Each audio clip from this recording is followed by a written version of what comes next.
Aujourd'hui, je me trouve à Brégançon où le président passe des vacances à la fois très ressourçantes et très fun. On a vu ces photos sur un bateau où le président s'amuse avec ses petits camarades bronzés et musclés et des vacances très studieuses. En effet, Emmanuel Macron travaille à la préparation, à la constitution de ce nouveau gouvernement tant attendu par les Français.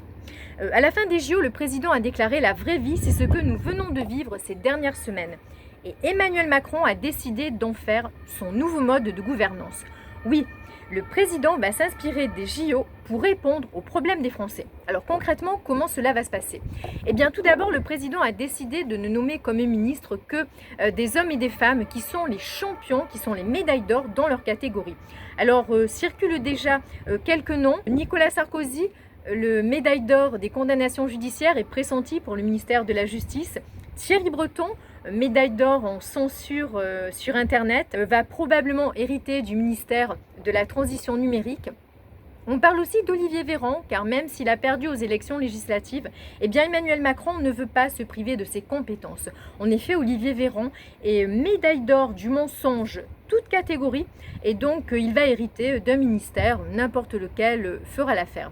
Alors, autre décision du président, pour le ministère des Affaires étrangères, les hommes et les femmes politiques vont être soumis au test de la baignade dans la Seine, et c'est le ou la plus résistante à la diarrhée qui sera nommé ministre des Affaires étrangères, puisque ce sera le ou la plus résistante à la tourista pendant les voyages à l'étranger.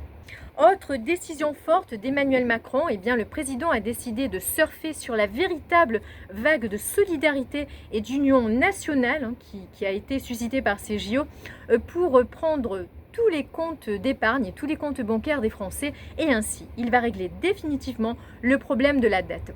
Enfin, Emmanuel Macron a décidé que, à l'instar de tous ces bénévoles enthousiastes qu'on a vus pendant ces JO, désormais les Français travailleront bénévolement.